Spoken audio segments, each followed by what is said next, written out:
Hello, and a warm welcome to the Ghatna Chakra book video. Let's begin this journey where we will present every topic in a simple, clear, and exam-oriented manner. साल 1857 भारतीय इतिहास का एक ऐसा साल जिसके बारे में हम सबने पढ़ा है, पर आज भी एक सवाल कायम है। क्या ये महज एक सैनिक विद्रोह था या फिर ये थी भारत की आज़ादी की पहली बड़ी लड़ाई? चलिए आज इसी ऐतिहासिक सवाल की परतों को खोलते हैं।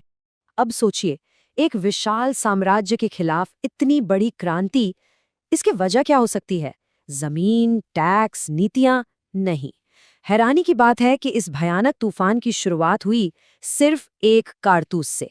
जी हां, एक छोटा सा कारतूस जिसने पूरे हिंदुस्तान में जैसे आग ही लगा दी। तो सवाल ये है कि ये चिंगारी आखिर भड़की कैसे? ये कहानी है एक अकेले सैनिक के गुस्से की, जो देखते ही देखते पूरे देश में फैली एक आग बन गई।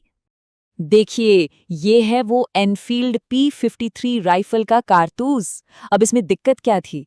दिक्कत ये थी कि इन कारतूसों को राइफल में डालने से पहले सिपाहियों को इन्हें अपने दांतों से काटना पड़ता था, और एक अफवाह तेजी से फैली कि इन पर गाय और सूअर की चर्बी लगी हुई है। ये बात हिंदू और मुस्लिम दोनों ही धर्मों के सैनिकों के लिए उनके धर्म पर सीधा हमला था। और फिर वो हुआ जिसका डर था। 29 मार्च 1857 बैरकपुर में 34वीं बंगाल नेटिव इन्फेंट्री के एक सिपाही मंगल पांडे ने गुस्से में आकर अपने अंग्रेज अफसरों पर हमला कर दिया। उन्हें फौरन गिरफ्तार किया गया और 8 अप्रैल को फांसी दे दी गई। लेकिन अंग्रेजों को लगा कि मामला यहीं खत्म हो गया, पर असल में मंगल पांडे की शहादत ने आग में घी का काम किया, और ठीक 1 महीने बाद 10 मई को मेरठ में विद्रोह का बिगुल बज गया। एक बार जब ये आग लगी तो फिर ये रुकी नहीं, ये जंगल की आग की तरह फैलने लगी।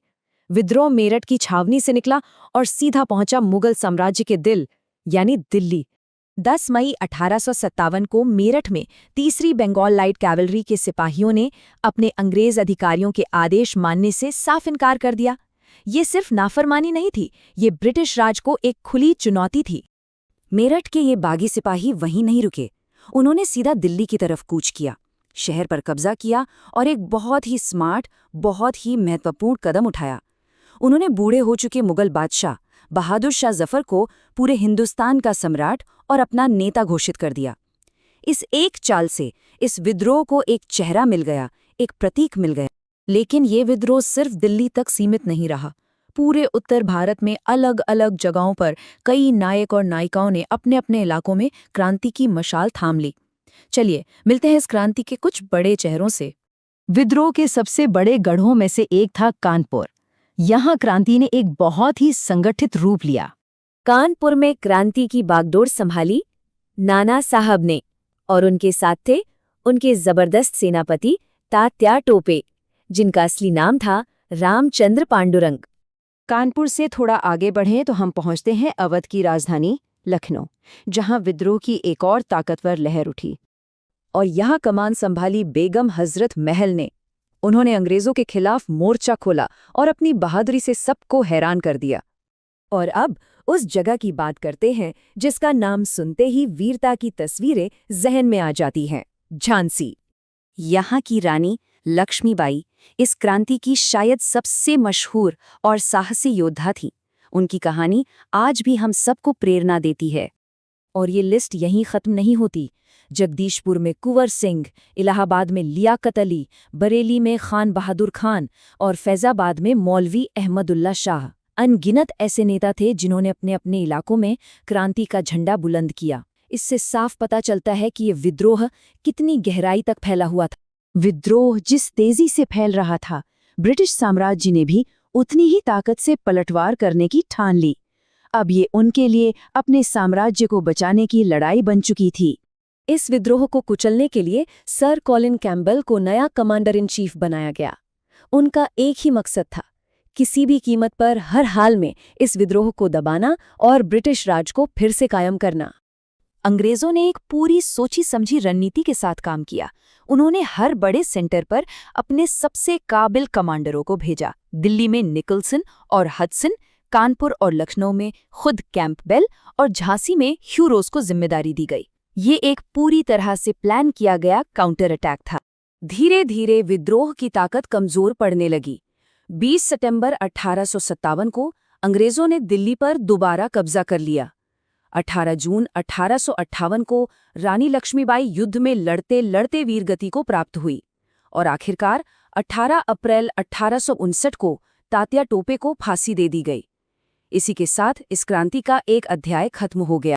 जमीन पर लड़ाई तो खत्म हो गई, लेकिन किताबों में एक बहस शुरू हुई जो आज तक चल रही है। आखिर 1857 की इस घटना को क्या कहा जाए? एक मामूली सिपाही विद्रोह या भारत का पहला स्वतंत्रता संग्राम? तो आखिर सच क्या था? इसका असली रूप क्या था? चलिए इतिहासकारों के अलग-अलग नजरियों को भी समझ लेते हैं। इसमें मोटे तौर पर दो विचार हैं। एक तरफ सर जॉन लॉरेंस और सीले जैसे ब्रिटिश इतिहासकार हैं।